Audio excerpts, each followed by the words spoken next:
A very good morning, student. So, again we continue with chapter number 8, that is cell, the unit of life. In previous class, I teach you about plasma membrane, but some contents of plasma membrane are left. In today's class, we complete those contents. Okay. So, first of all, I revise those things which I teach in previous class. I teach you about what? Plasma membrane. So, first of all, you have to know what are the other names of plasma membrane. Plasma membrane को और भी क्या कहा जाता है ये आपको पता होना चाहिए, ठीक है ना। तो चलो, प्लाज्मा मेम्ब्रेन को प्लाज्मा मेम्ब्रेन तो कहा ही जाता है, उसके अलावा और क्या कहते हैं हम प्लाज्मा मेम्ब्रेन को?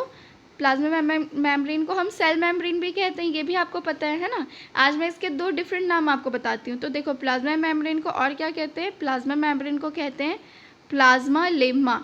ओके, प्लाज्मा मेम्ब्रेन को और कहा जाता है, क्या कहा जाता है? प्लाज्मा लेम्मा कहा जाता है। ओके, आपको पता होना चाहिए ये है। Then second is biological membrane. Plasma membrane को बायोलॉजिकल मेम्ब्रेन भी कहा जाता है। ओके, तो इस तरह से हमको प्लाज्मा मेम्ब्रेन के टोटल कितने नाम मिल गए? 4 नाम। That is what? Plasma membrane, cell membrane, plasma lemma और बायोलॉजिकल मेम्ब्रेन। ठीक है, तो आपको ये चारों नेम पता होने चाहिए कि प्लाज्मा मेम्ब्रेन को क्या क्या कहा जाता है।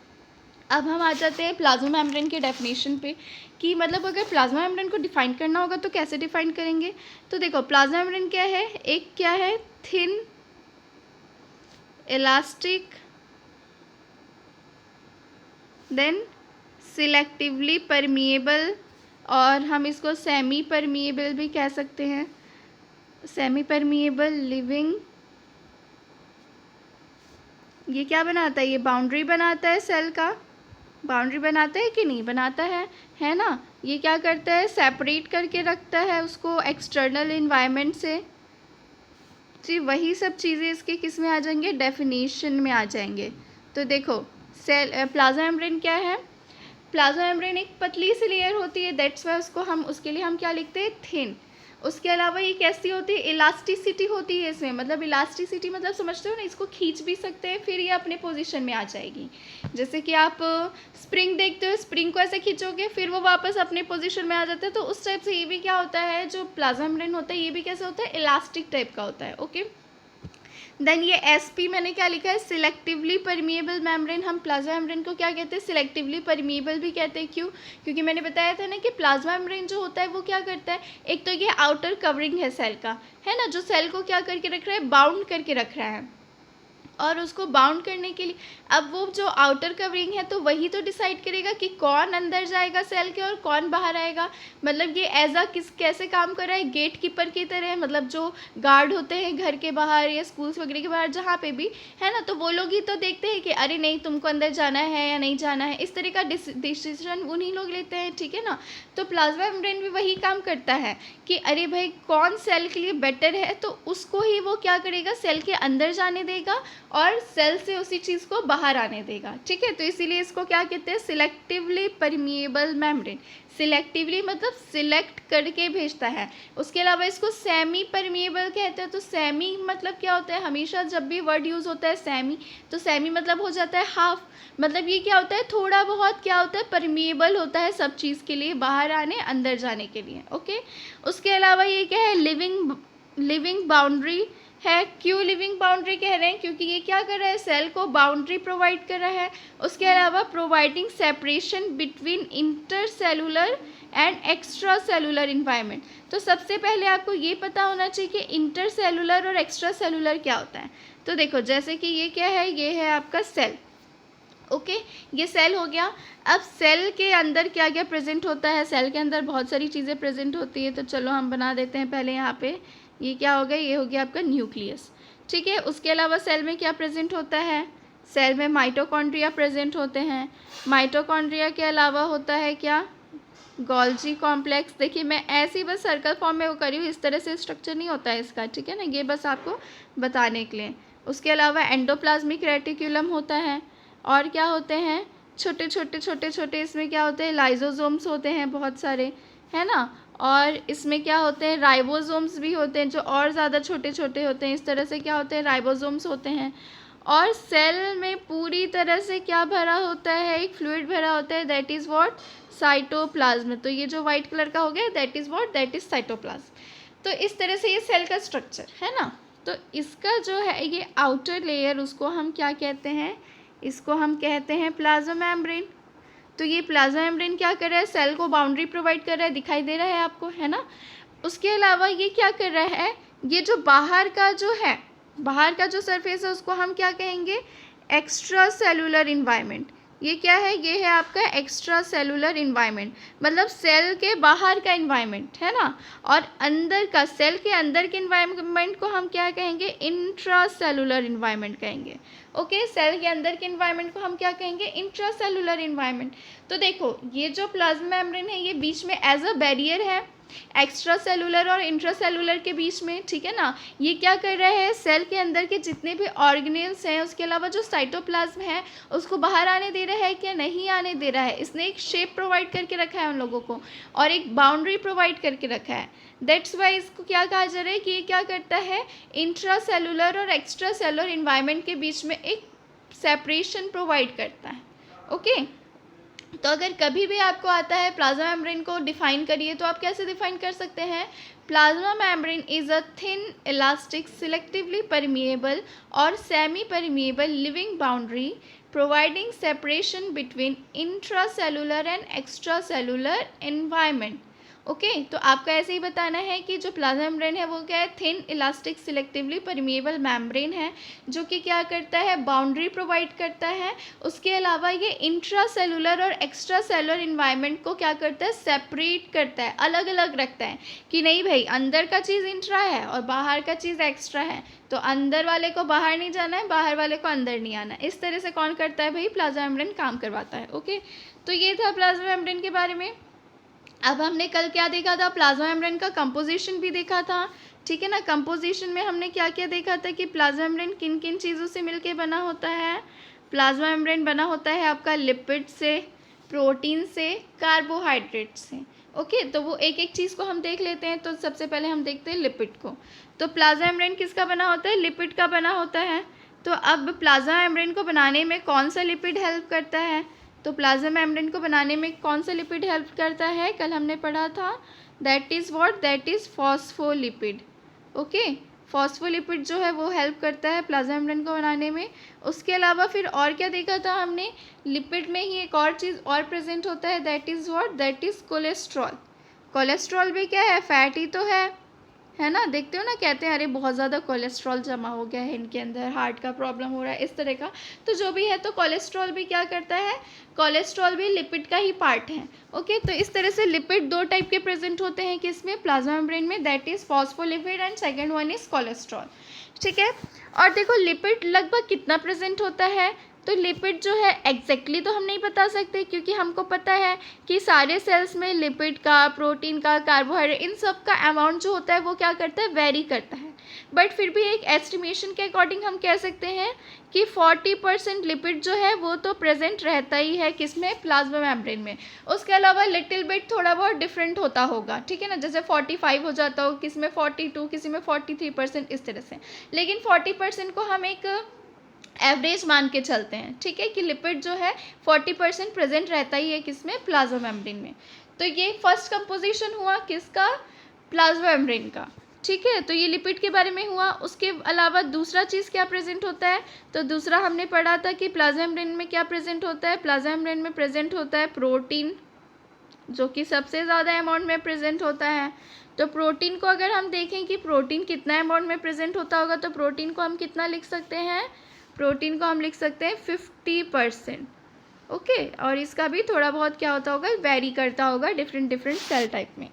अब देखो, अब प्रोटीन जो है वो कौन कौन सा प्रोटीन प्रेजेंट होता है, तो प्रोटीन होता है आपका प्रेजेंट इंटीग्रल प्रोटीन। कल हमने देखा था ना कि कौन सा प्रोटीन प्रेजेंट होता है, इंटीग्रल प्रोटीन, और उसके अलावा पेरीफेरल प्रोटीन। ठीक है, सेकंड कौन सा प्रोटीन होता है, पेरीफेरल प्रोटीन। अब देखो ये इंटीग्रल और पेरीफेरल प्रोटीन का और भी नाम है भाई, इसको और भी कुछ कह सकते हैं। तो इसको और क्या कह सकते हैं हम, इंटीग्रल को ही हम कह सकते हैं इंट्रिंसिक। ठीक है, इंटीग्रल प्रोटीन को ही हम और क्या कह सकते हैं, इंट्रिंसिक प्रोटीन भी कह सकते हैं। ओके, और पेरीफेरल को फिर हम क्या कहेंगे, इंट्रिंसिक का जस्ट उल्टा हम क्या कह सकते हैं, एक्सट्रिंसिक। इनके जगह एक्स लगा देंगे। तो क्या हो जाएगा एक्सट्रिंसिक। ओके, तो इसको आप लिख लेंगे। तो देखो इस तरह से प्रोटीन जो है, प्रोटीन भी दो टाइप के प्रेजेंट होते हैं, that is integral protein and peripheral protein. Okay, integral protein वो प्रोटीन्स होते हैं जो कि प्लाज्मा मेम्ब्रेन में किस तरह से प्रेजेंट होते हैं, प्लाज्मा मेम्ब्रेन में वो धसे हुए रहते हैं, मतलब इम्बेडेड फॉर्म में प्रेजेंट होते हैं, अंदर की तरफ प्रेजेंट होते हैं, ठीक है ना। और पेरिफेरल जो होते हैं वो क्या होते हैं, सरफेस में प्रेजेंट होते हैं, मतलब जो लिपिड का सरफेस होता है उस पर प्रेजेंट होंगे कौन, पेरिफेरल प्रोटीन, ठीक है। इसलिए तो इसको एक्स कह रहे हैं, एक्स मतलब ही थोड़ा आउटसाइड में और इन यानी इनसाइड में। ओके, तो अंदर वाले को हम कहते हैं इंट्रिंसिक और बाहर वाले को हम कहते हैं एक्सट्रिंसिक। अब देखो इस बेसिस पे ही इंटीग्रल प्रोटीन भी दो टाइप के होंगे, ठीक है ना, तो उसको ही मैं बता देती हूँ। यहाँ स्पेस कम है तो मैं इसको हटा देती हूँ। देखो मैं आपको एक और चीज़ बताती हूँ, जिस तरह से मैं अभी आपको पढ़ा रही हूँ इसी तरह से रे डायग्राम बना के आप नोट्स बनाओगे ना तो आपको पढ़ने में बहुत ज़्यादा ईजी होगा। ओके, तो आप बिल्कुल ऐसे नोट्स बना सकते हैं। तो देखो अब इंटीग्रल प्रोटीन जो होता है वो दो टाइप का होता है, आप जस्ट उसके नीचे ही बना लेना, ठीक है। तो इंटीग्रल प्रोटीन दो टाइप के हमने कौन से पढ़े थे, तो दो टाइप के इंटीग्रल प्रोटीन होते हैं आपके, एक होता है पार्शियली एम्बेडेड, पार्शियली मतलब मैंने क्या बताया था, जो कि क्या होगा, हाफ एम्बेडेड होगा किसमें, मेम्ब्रेन में, ठीक है, तो उसको हम कहेंगे पार्शियली एम्बेडेड।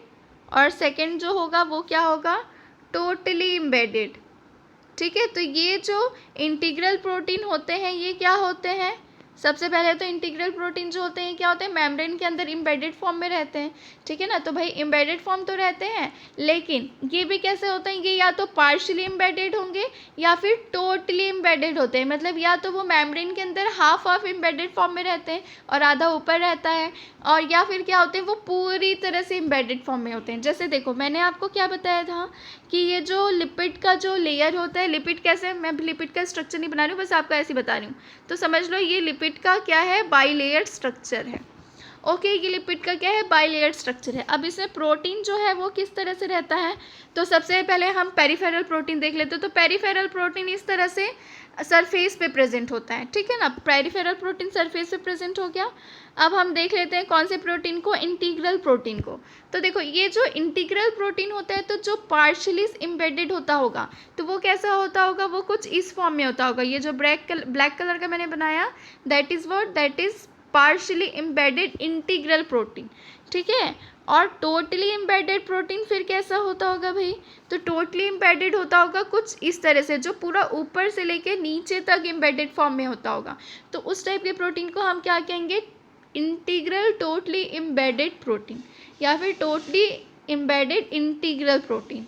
ओके, तो इस तरह से होते हैं प्रोटीन, किसमें, प्लाज्मा मेम्ब्रेन में प्रेजेंट होते हैं। ओके, तो ये दो चीज़ें हमने देख ली कि लिपिड 40% लगभग प्रेजेंट होगा और प्रोटीन आपका कितना परसेंट हो सकता है, 50% हो सकता है। तो देखो प्रोटीन और लिपिड तो हमने देख लिया। अब थर्ड चीज़ आपका क्या प्रेजेंट होता है, थर्ड होता है आपका कार्बोहाइड्रेट। कार्बोहाइड्रेट भी तो प्रेजेंट होता है ना शुगर के फॉर्म में प्लाज्मा मेम्ब्रेन में, और ये बहुत यूज़फुल भी होता है, ये प्रेजेंट रहता है, ठीक है।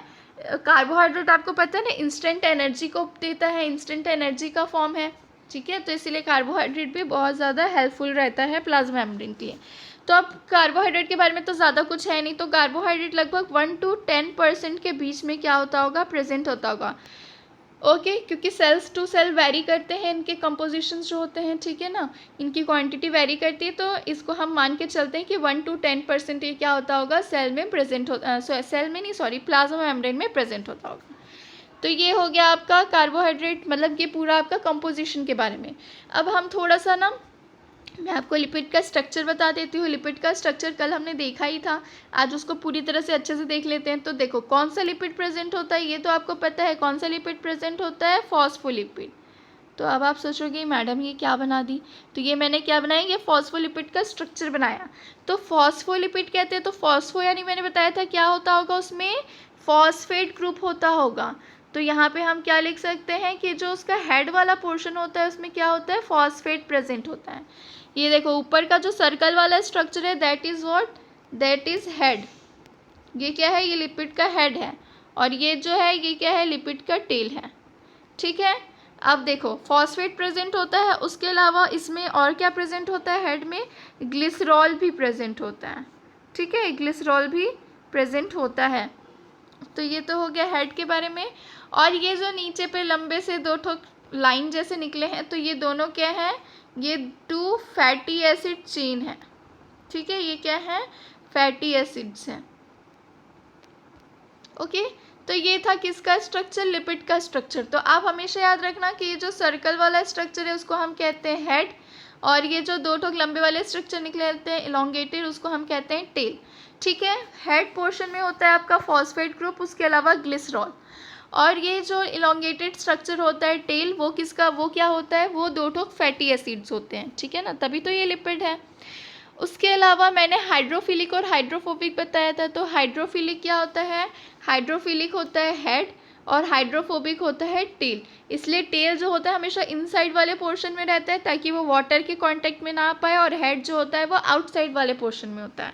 ठीक है, क्योंकि हाइड्रोफिलिक मतलब क्या होता है, वाटर लविंग, क्योंकि हाइड्रो यानी वाटर, फिलिक यानी लविंग। और हाइड्रोफोबिक कह रहा है तो हाइड्रो यानी तो वाटर ही होगा, और फोबिक यानी कि हेटिंग, मतलब वो वाटर से हेट करता है, उसको वाटर के पास आना ही नहीं है, उससे इंटरेक्ट करना ही नहीं है, उसके कांटेक्ट में नहीं आना है।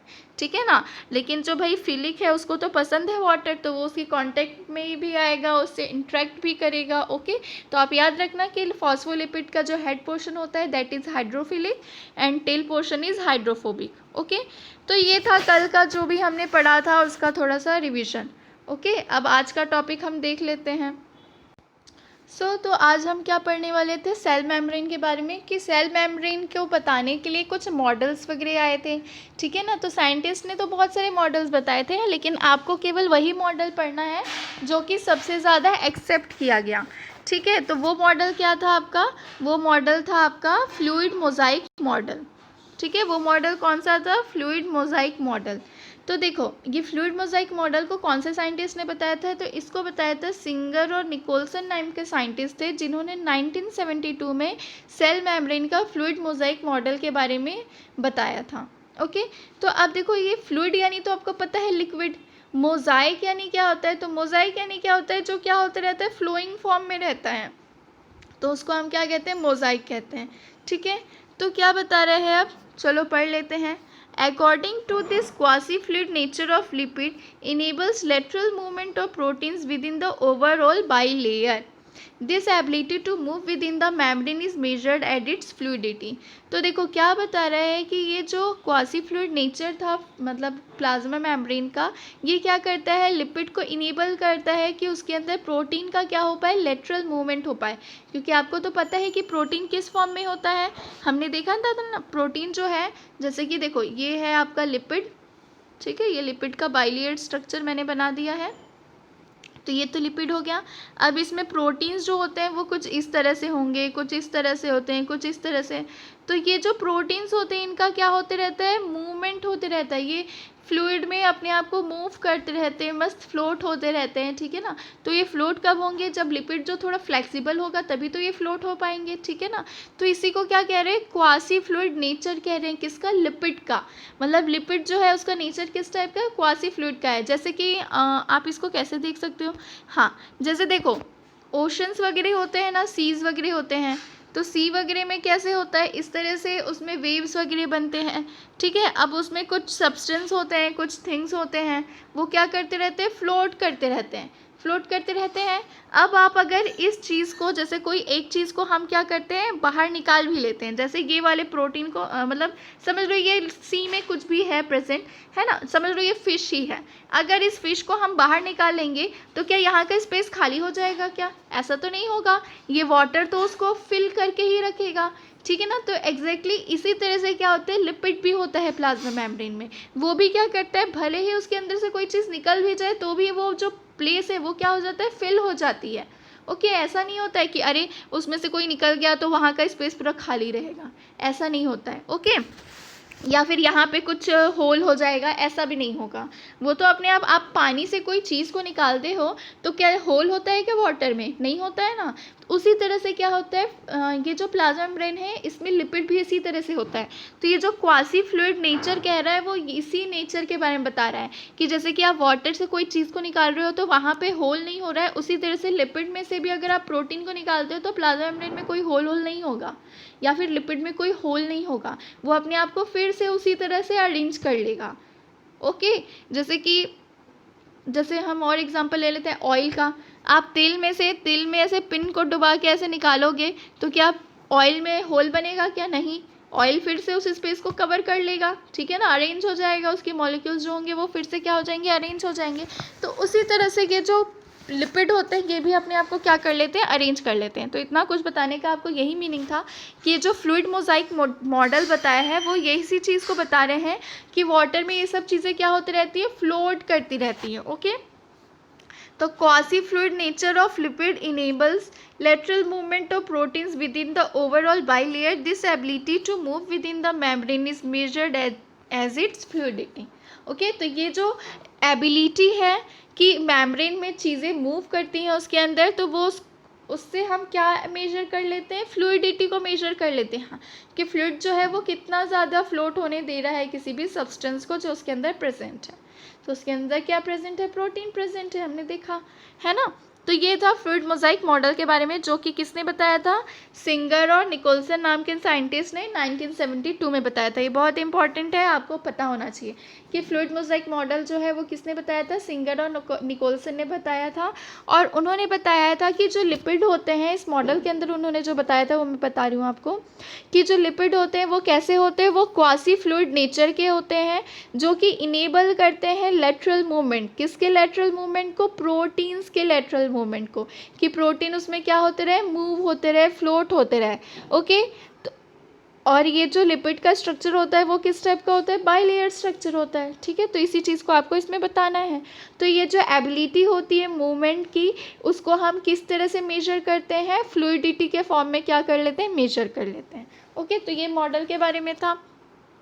उसके बाद अब और क्या बता रहे हैं, The fluid nature of membrane is also important point of view functions like cell growth, formation of intercellular junctions, secretion, endocytosis, cell division। तो देखो ये जो फ्लूइड नेचर होता है प्लाज्मा मेम्ब्रेन का, ये और भी चीज़ों के लिए हेल्पफुल होता है, जैसे कि सेल के ग्रोथ के लिए, ठीक है, सेल के साइज़ को बढ़ाने के लिए, उसके अलावा इंटरसेलुलर जंक्शन प्रोवाइड करने के लिए, उसको फॉर्म करने के लिए, और सिक्रीशन के लिए किसी भी चीज़ का, मतलब कोई भी एंजाइम्स के या केमिकल्स के सिक्रीशन के लिए, एंडोसाइटोसिस के लिए। तो एंडोसाइटोसिस मतलब क्या होता है, तो देखो एंडो यानी हमेशा होता है इनसाइड, एंडो यानी क्या होता है, इनसाइड, और साइटोसिस यानी क्या हो जाएगा आपका सेल, तो सेल के अंदर। ओके, उसके अलावा सेल डिवीजन में भी हेल्प करता है ये जो फ्लूइडिटी नेचर होता है ये। ओके, देन अब इसके फंक्शन पढ़ लेते हैं कि प्लाज्मा मेम्ब्रेन के फंक्शंस क्या हैं। तो प्लाज्मा मेम्ब्रेन के बहुत सारे फंक्शंस होते हैं, ठीक है ना। तो देखो, one of the most important function of plasma membrane is the transport of molecules across heat. तो सबसे पहला और इम्पॉर्टेंट फंक्शन क्या है प्लाज्मा मेम्ब्रेन का, कि ये जो मॉलिक्यूल्स हैं उसको ट्रांसपोर्ट होने देता है सेल के अंदर और सेल के बाहर। ओके, उसके बाद फिर इसीलिए तो हम इसको क्या कहते हैं, सेमी परमिएबल या सिलेक्टिवली परमिएबल मेम्ब्रेन भी कहते हैं। तो वही यहाँ पे लिखा है, the membrane is selectively permeable of some molecules present on either side of it. ठीक है, इसलिए इसको क्या कहा जा रहा है, सिलेक्टिवली परमिएबल मेम्ब्रेन कहा जा रहा है। Then many molecules can move briefly across the membrane without any requirement of energy and this is called passive transport. तो देखो, प्लाज्मा मेम्ब्रेन जो है वो ट्रांसपोर्टेशन का तो काम करवा ही रहा है। अब ये जो ट्रांसपोर्टेशन होता है ना, ये दो टाइप के होते हैं, एक होता है पैसिव और एक होता है एक्टिव।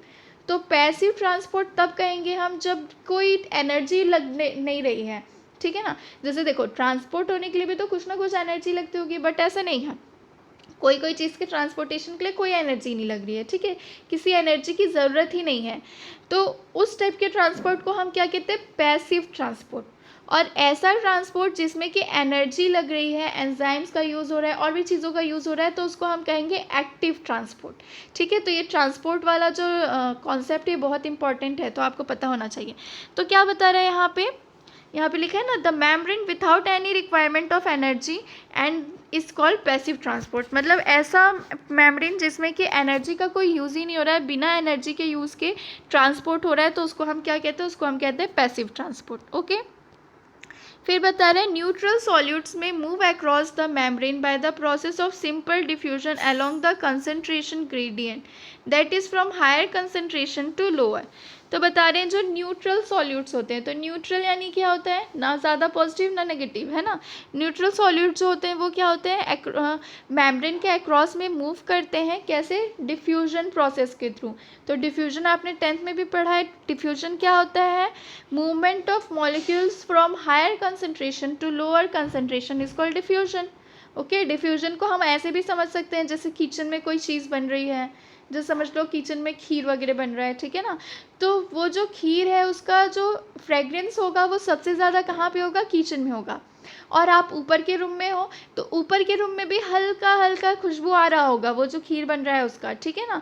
तो ये किसके थ्रू आ रहा है, डिफ्यूजन के थ्रू आ रहा है, क्योंकि जो मॉलिक्यूल्स हैं, जो खीर बन रहा है उसमें जो फ्रेग्रेंस के मॉलिक्यूल्स है वो क्या हो रहे हैं, मूव कर रहे हैं, ठीक है ना। तो वो मूव कैसे कर रहे हैं, किचन में उस चीज़ का हायर कंसंट्रेशन है, बहुत ज़्यादा कंसंट्रेशन है, तो किचन से लेके ऊपर वाले रूम तक कर रहे हैं, तो वो हायर कंसंट्रेशन से लोअर कंसंट्रेशन की तरफ बढ़ रहे हैं, ठीक है ना। तो इस तरह से जब मॉलिक्यूल्स का मूवमेंट होता है तो उसको हम क्या कहते हैं, डिफ्यूजन कहते हैं।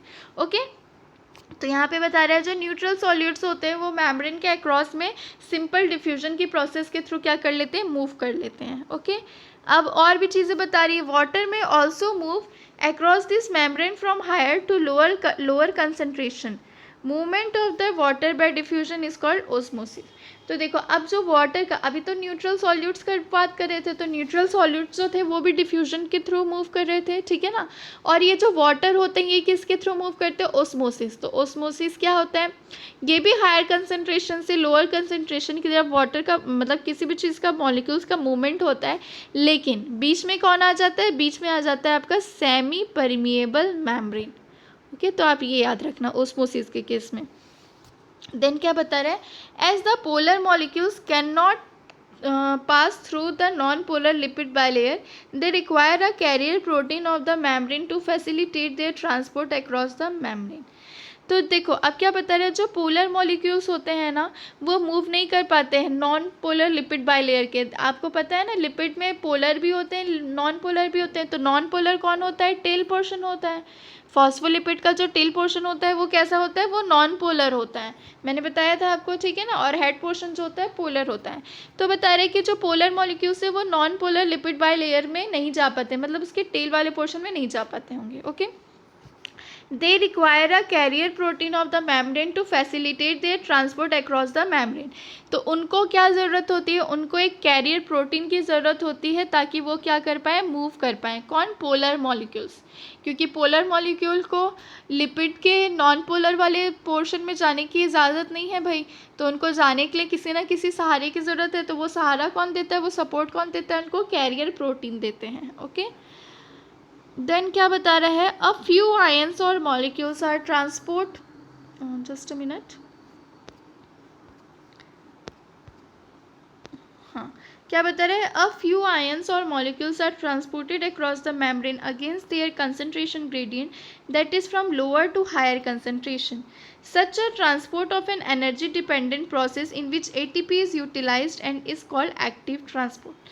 तो देखो मैंने बताया था ना, ऐसा ट्रांसपोर्ट जिसमें एनर्जी का यूज़ नहीं हो रहा है उसको हम कहते हैं पैसिव ट्रांसपोर्ट, और ऐसा ट्रांसपोर्ट जिसमें एनर्जी का यूज़ हो रहा है उसको हम कहते हैं एक्टिव ट्रांसपोर्ट। तो देखो यहाँ एक्टिव ट्रांसपोर्ट के बारे में बता रहे हैं कि एक्टिव ट्रांसपोर्ट में क्या होता है, एनर्जी डिपेंडेंट प्रोसेस है ये। क्यों, क्योंकि इसको एनर्जी की ज़रूरत है तभी ये कोई चीज़ कर पाएगा भाई, तभी ये ट्रांसपोर्टेशन कर पाएगा, ठीक है ना। तो इसमें कौन एनर्जी प्रोवाइड करता है, एटीपी। हम सभी को पता है कि एटीपी जो होता है वो क्या करता है, एनर्जी प्रोवाइड करता है।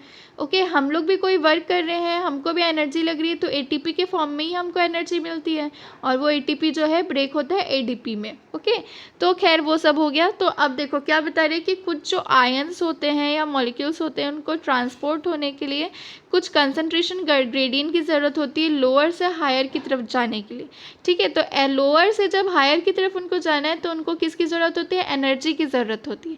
और वो एनर्जी उनको कौन प्रोवाइड करता है, वो एनर्जी उनको प्रोवाइड करता है एटीपी, एडिनोसाइन ट्राइफॉस्फेट। ओके, तो एटीपी उनको एनर्जी प्रोवाइड करते हैं। तो इस टाइप के ट्रांसपोर्ट को हम कहते हैं एक्टिव ट्रांसपोर्ट।